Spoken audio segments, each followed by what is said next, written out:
Hai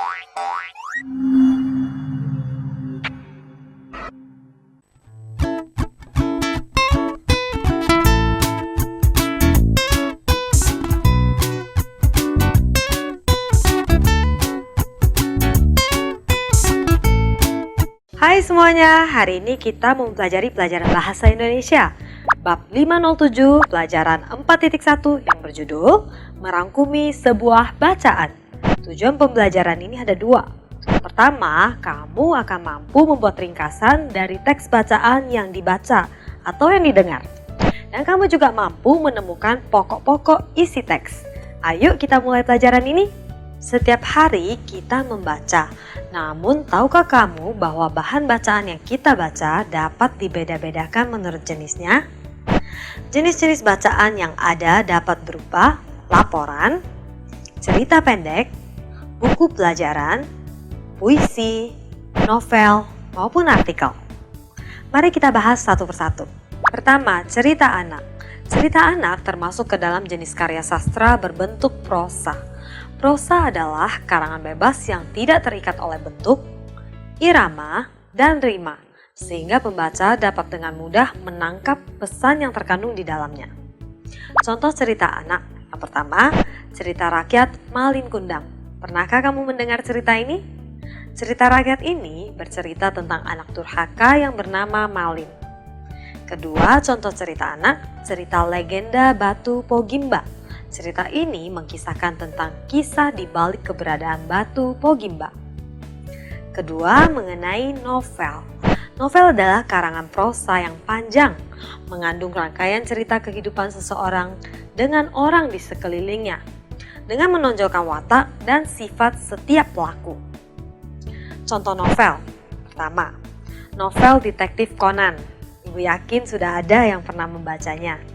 Novel seri ini bercerita tentang petualangan detektif Conan dalam memecahkan kasus misteri. Yang kedua, novel Permen.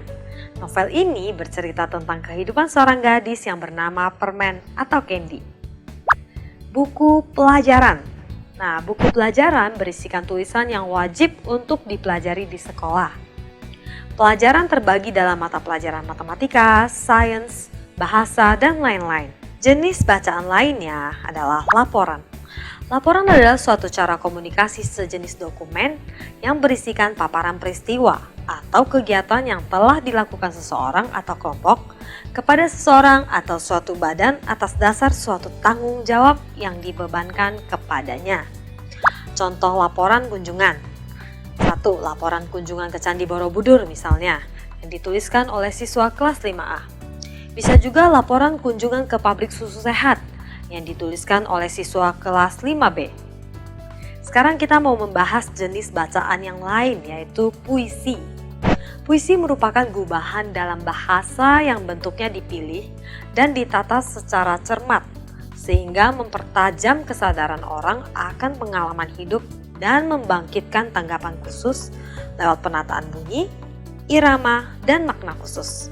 Kemudian jenis bacaan selanjutnya adalah artikel.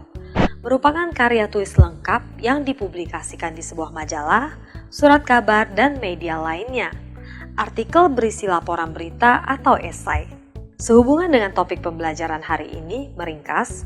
Meringkas artinya memendekkan, membuat intisar, atau mengambil intisari bacaan. Untuk membantu kita memahami cara meringkas, marilah kita membaca cerita peristiwa berikut ini. Berkebun. Udara pada hari Sabtu sangatlah sejuk. Langit yang berawan dan angin semilir yang berhembus. Jimmy sedang duduk di depan rumahnya, menunggu Rizky temannya untuk pergi berkebun. Di dalam hati Jimmy berkata, "Hari ini adalah hari yang tepat untuk berkebun ya. Cuacanya sangat mendukung. Apakah kamu sudah siap?" seru Rizky dari balik pohon. Jimmy pun bangkit dan mengambil peralatan kebun yang telah disiapkannya. "Ma, Jimmy pergi berkebun dulu ya." Jimmy berpamitan pada ibunya. Jimmy dan Rizky melangkah membawa peralatan berkebun layaknya dua orang prajurit yang siap berperang di medan perang. "Ayah akan membawakan makanan siang untuk kalian ya. Anak-anak ini sangat bersemangat, luar biasa."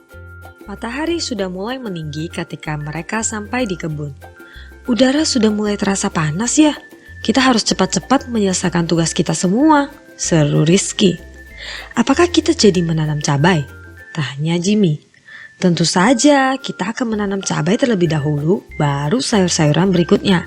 Semoga kita mempunyai cukup banyak waktu, jawab Rizky. Mereka mulai menanam cabai. Pertama-tama, mereka meletakkan bibit yang sudah disemai menjadi pohon kecil ke dalam kontainer. Lalu, kontainer tersebut diisi tanah oleh Jimmy. Kemudian, mereka meletakkan kontainer tersebut pada lokasi kebun yang mendapat sinar matahari yang cukup. Jimmy, Rizky! Ayah memanggil dari kejauhan. Ayah membawakan makan siang untuk Jimmy dan Rizky. Ayo kalian cepat kemari. Jangan sampai makanan ini menjadi dingin. Baiklah Pak, kami mencuci tangan kami terlebih dahulu ya, jawab Jimmy. Mereka makan dengan lahap. Ibu memasak makanan yang lezat. Setelah kami makan, kami akan lanjut berkebun Om, Rizky memberitahu ayah Jimmy. Panas matahari makin terik, kulit mereka terasa agak perih akibat sengatan matahari. Mereka tetap ingin lanjut berkebun. Ayo kita lanjutkan, sahut Jimmy. Selanjutnya mereka menanam kangkung. Kangkung yang mereka tanam adalah jenis kangkung darat. Mereka pertama-tama mencangkul lahan dengan membuat lubang sedalam 15-20 cm. Lalu setiap lubang dimasukkan 3-5 biji bibit kangkung dan ditutup kembali dengan tanah tipis yang telah dicampur oleh pupuk. Matahari sudah tidak terik lagi, saatnya Jimmy dan Rizky untuk pulang. Minggu depan kita berkebun lagi ya Jim? Oke, balas Jimmy. Dari bacaan tadi, kita dapat menuliskan pokok-pokok isi bacaan. Udara pada hari Sabtu sangatlah sejuk. Langit yang berawan dan angin semilir yang berhembus. Jimmy sedang duduk di depan rumahnya, menunggu Rizky temannya untuk pergi berkebun. Di dalam hati, Jimmy berkata, hari ini adalah hari yang tepat untuk berkebun ya. Cuaca sangat mendukung. Penjelasan yang ditunjuk oleh tanda panah adalah pokok kalimat atau kalimat utama dalam paragraf. Contoh lain, apakah kamu sudah siap? Seru Rizky dari balik pohon. Jimmy pun bangkit dan mengambil peralatan kebun yang telah disiapkannya. Ma, Jimmy pergi berkebun dulu ya. Jimmy berpamitan pada ibunya. Penjelasan untuk kalimat ini, kalimat yang ditunjuk oleh tanda panah adalah pokok kalimat atau kalimat utama dalam paragraf. Kalimat utama adalah pokok bacaan yang dapat dijadikan ringkasan untuk paragraf tersebut. Anak-anak, sekarang waktunya kita mengerjakan latihan yang terdapat dalam buku kegiatan 4.1 yang berjudul Merangkum Sebuah Bacaan. Semangat ya dalam mengerjakannya.